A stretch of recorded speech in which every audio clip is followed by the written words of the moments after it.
Hi guys, welcome back. ഇന്ന് നമ്മൾ SSLC ഹിന്ദിയിലെ ചാപ്റ്റർ 1 ക്വസ്റ്റ്യൻ ആൻസേഴ്സ് ആണ് നോക്കുന്നത്. അപ്പോൾ നമുക്ക് വീഡിയോയിലേക്ക് കിടക്കാം. क्वेश्चन नंबर 1, बादल को देखकर गडेम को नहीं दुलाना चाहिए, दुकानदार ने ऐसा क्यों कहा?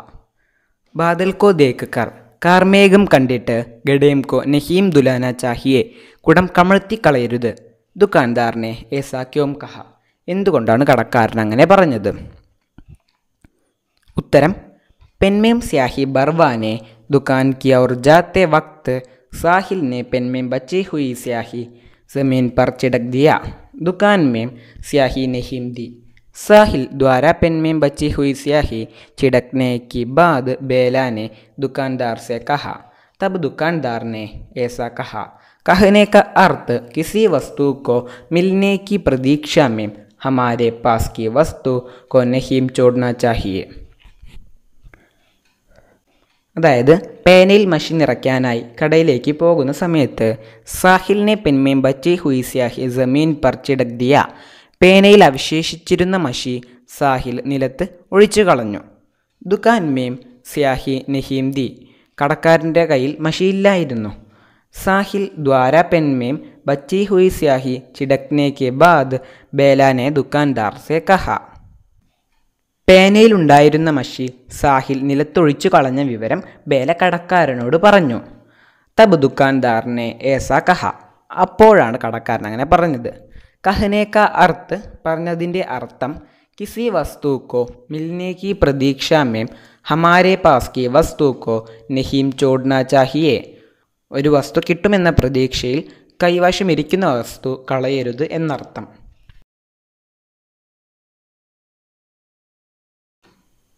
क्वेश्चन नंबर 2, जब वह उसके पास आकर बैठी उससे नजर नहीं मिल पाई क्यों? അവൻ്റെ അടുത്ത് വന്നിരുന്നപ്പോൾ അവൾക്ക് അവൻ്റെ നേർക്ക് നോക്കാൻ കഴിഞ്ഞില്ല, എന്തുകൊണ്ട്? ഉത്തരം, ബേലാക്കോ മാലൂം ദാ कि वह साहिल की नज़र में बहुत अच्छी है. गणित के मास्टर ने साहिल के सामने उसका अपमान किया, इसलिए वह साहिल से नज़र नहीं मिल पाई. അതായത് ബേലാക്കോ മാലൂം ദാ, ബേലയ്ക്ക് അറിയാമായിരുന്നു, വഹ് സാഹിൽ കി നസർ മേം ബഹുത്ത് അച്ചി ഹെ, സാഹിലിൻ്റെ കാഴ്ചയിൽ അവൾ നല്ല കുട്ടിയാണെന്ന്. ഗണിത് കെ മാസ്റ്ററിനെ സാഹിൽ കെ സാമനെ ഉസ്കെ അപമാൻ കിയ, കണക്ക് മാഷ് സാഹിലിൻ്റെ മുമ്പിൽ വെച്ച് അവളെ അപമാനിച്ചു. ഇസ്ലിയെ വഹ് സാഹിൽ സെ നസർ നഹി മിൽ പായ്, അതുകൊണ്ട് അവൾക്ക് സാഹിലിന് നേർക്ക് നോക്കാൻ കഴിഞ്ഞില്ല. क्वेश्चन नंबर 3, इन बच्चों को अपने चारों ओर खेलते देखकर गांधी जी की मूर्ति ऐसी दिखाई पड़ती जैसे और समय से कुछ अधिक मुस्कुरा रही हो. इसका मतलब क्या है? ഗാന്ധിജിയുടെ പ്രതിമയ്ക്ക് ചുറ്റും കുട്ടികൾ കളിക്കുന്നത് കണ്ടിട്ട് ഗാന്ധിജിയുടെ പ്രതിമ പതിവിൽ കൂടുതൽ പുഞ്ചിരിക്കുന്നതായി കാണപ്പെട്ടു, എന്തുകൊണ്ട്? ഉത്തരം, हमेशा की तरह बेला और साहिल मित्रों के साथ गांधी चौक की बालों में खेले. सवेरे और शाम को कई लोग विश्राम करने वहाँ आया करते थे, लेकिन अब अपनी चारों ओर खेलते निष्कलंक बच्चों की प्यार भरी दोस्ती देखकर गांधी जी की मूर्ति को और समय से कुछ अधिक मुस्कुरा आई. हमेशा की तरह बेला और साहिल मित्रों के साथ गांधी चौक की बालों में खेले. നമ്മളെപ്പോലെ സാഹിലും ബേലയും അവരുടെ സുഹൃത്തുക്കളോടൊപ്പം ഗാന്ധി ചൗക്കിലെ മണലിൽ കളിച്ചുകൊണ്ടിരിക്കുകയാണ്. സബേരെ ഔർ ഷാം കോ കൈ ലോഗ് വിശ്രം കർണേ വഹാം ആയാ കർത്തെ, രാവിലെയും വൈകുന്നേരവും അവിടുത്തെ ജനങ്ങൾ അവിടെ വിശ്രമിക്കാൻ വരാറുണ്ട്. ലേക്കിൻ അബ് അപ്പനി ചാരോം ഔർ കേൽത്തെ നിഷ്കളങ്ക് ബച്ചോം കി പ്യാർ ഭരി ദോസ്തി ദേക്കർ ഗാന്ധിജി കി മൂർത്തി കോ ഔർ സമയസെ കുച്ച് അധിക മുസ്കുര ആയി. ഗാന്ധിജിയുടെ പ്രതിമയ്ക്ക് ചുറ്റും കളിക്കുന്ന നിഷ്കളങ്കരായ കുട്ടികളുടെ സ്നേഹം നിറഞ്ഞ സൗഹൃദം കണ്ടപ്പോൾ ഗാന്ധിജിയുടെ പ്രതിമയ്ക്ക് പതിവിലും അധികം സന്തോഷമുണ്ടായി.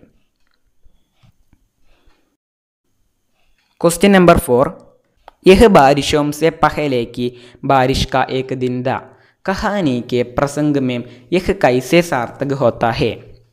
അതായത് ഇത് മഴക്കാലത്തിന് മുമ്പേ മഴ പെയ്ത ഒരു ദിവസമായിരുന്നു, കഥയുടെ സന്ദർഭത്തിന് ഇത് എങ്ങനെ സാർത്ഥമാകുന്നു? उत्तरम, साहिल और बेला गहरे मित्र थे. वे एक ही क्लास में एक ही सेक्शन में पढ़ते थे. उनका स्कूल 5वीं तक था. अगले वर्ष दोनों को अलग अलग स्कूल जाना है. वह दिन उनका उस स्कूल में आखिरी मिलन था। बिदुड़न के समय दोनों की आंखों अनजाने भर गई और आंसू बारिश के समान बरसा। इसलिए इस प्रसंग में यह प्रयोग बिल्कुल सार्थक है. അതായത് സാഹിൽ और ബേല ഗഹരെ മിത്ര थे. സാഹിലും ബേലയും ഉറ്റ സുഹൃത്തുക്കളായിരുന്നു. വേ ഏക് ഹി ക്ലാസ് മേം ഏക് ഹി സെക്ഷൻ മേം പഠിത്തേ थे. അവർ ഒരേ ക്ലാസ്സിൽ ഒരേ ഡിവിഷനിലാണ് പഠിച്ചത്. ഉൻകാ സ്കൂൾ 5वीं तक था. അവർ പഠിച്ചിരുന്ന സ്കൂൾ 5ാം ക്ലാസ് വരെ ഉണ്ടായിരുന്നുള്ളൂ. അഗലെ വർഷ് ദോനും അലഗ് അലഗ് സ്കൂൾ ജാന ഹെ. അടുത്ത വർഷം രണ്ടുപേരും വേറെ വേറെ സ്കൂളിലാണ് ചേരുന്നത്. വഹ് ദിൻ ഉൻക ഉസ് സ്കൂൾ മേം ആഖിരി മിലൻ ത. ആ ദിവസം അവരുടെ സ്കൂളിൽ അവസാനത്തെ ദിവസമായിരുന്നു. ബിന്ദുടൻ കെ സമയ് ദോനോം കി ആങ്കോം അഞ്ചാനെ ബർ ഗൈ ഔർ ആംസു ബാരിഷ് കെ സമാൻ ബർസ. പിരിയുന്ന സമയം രണ്ടുപേരുടെയും കണ്ണുകൾ അറിയാതെ നിറഞ്ഞു. കാലവർഷം കണക്കെ കണ്ണുകൾ നിറഞ്ഞൊഴുകി. ഇസ്ലിയെ ഇസ് പ്രസംഗ് മേം യഹ് പ്രയോഗ് ബിൽക്കുൽ സാർത്ഥക് ഹെ.